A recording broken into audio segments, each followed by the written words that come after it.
দেখেন আমার ফুটেজ আজকে স্বয়ং সম্পূর্ণ দেখবেন, দেখলেই বুঝতে পারবেন। আর আমার মতো নাগরিক সারা দেশে থাকার অত্যন্তই দরকার। দেখেন আমি ভিডিও ফুটেজ অলরেডি আপনাদের তুলে ধরতেছি, ভিডিওগুলো লক্ষ্য রাখবেন আমি কি বলি। দেখেন রাস্তার অবস্থা দেখেন, রাস্তায় যেখানে যেখানে রিভারিং করছে সেখানে সেখানে বালু দিছে। আর আমি কোন থেকে ভিডিও করতেছি সে লোকেশনও আপনাদের দেই। সিরাজগঞ্জ জেলা, উল্লাপাড়া থানা, দুর্গানগর ইউনিয়ন, লাহিড়ী মোহনপুর থেকে তালগাছি সংলগ্নে যে রোডটা রাস্তার কাজটা হয়েছে সেই রাস্তার ফুটেজ কিন্তু আপনাদের মাঝে আমি তুলে ধরতেছি। আমরা এখনো এই স্বাধীন দেশে এখনো আমরা কেন প্রতিবাদ করতে পারবো না? কেন পারবো না? ঠিকাদার তিনি কিন্তু ঠিকই এখান থেকে পয়সা নিয়ে বাইরে রেখে রাজস্ব করতেছে। রাস্তার কাজ যেভাবে করার কথা ছিল সেভাবে কিন্তু হয় নাই। সাধারণ জনগণ প্রতিবাদ করতে হয়তো ভয় পায়, কিন্তু আমাদের দেশে এবং আমাদের মহল্লায় অসংখ্য সিনিয়র নেতা আছে, তারা কিন্তু প্রতিবাদ করলে পারত। কেন প্রতিবাদ করলো না? আমার প্রশ্ন হলো কেন প্রতিবাদ করলো না? তাই আমি দেশের নাগরিক হিসেবে আমি ভিডিও তুলে ধরছি।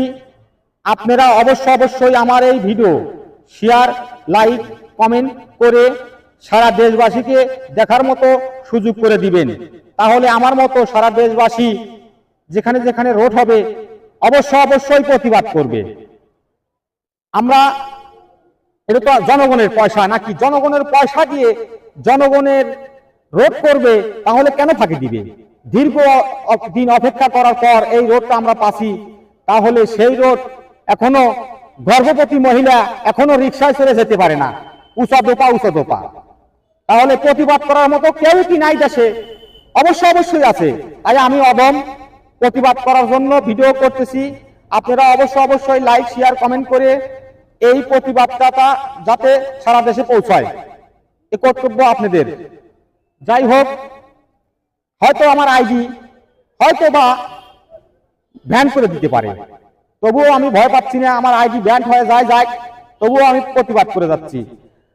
আমি এই যে প্রতিবাদ করতেছি, আমার পাশে যদি আপনারা থাকেন তাহলে সারা দেশে যত ঠিকাদার আছে তারা কিন্তু ভয় পেয়ে যাবে যে না, আর এভাবে কাজ করা যাবে না, কাজ স্বয়ং সম্পূর্ণ ভালো করে করতে হবে। তা না হলে সাধারণ জনগণ আর মেনে নেবে না। আমার আপনার পয়সা কেন ঠিকাদার লুটিয়ে নিয়ে চলে যাবে দেশ থেকে? আমরা তা যেতে দেব না।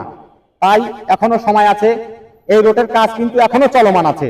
আমরা যদি প্রতিবাদ করি, ঠিকাদারের কিন্তু পুনরায় আবার ছেড়ে দিতে হবে। রিফারিং চলবে না, রিফারিং এর কাজ চলবে না।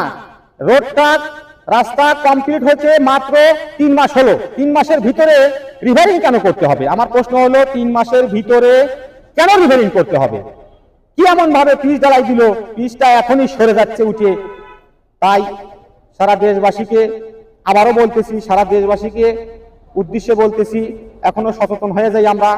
যেখানেই রোড হবে ঠিকাদারে ভালো করে নজর দেব এবং আমরা প্রতি পদক্ষেপে দেখব যে রোডটা আসলে ভালো করে করতেছে না দুর্বল করে করতেছে, তাহলে ভালো থাকবে রোড।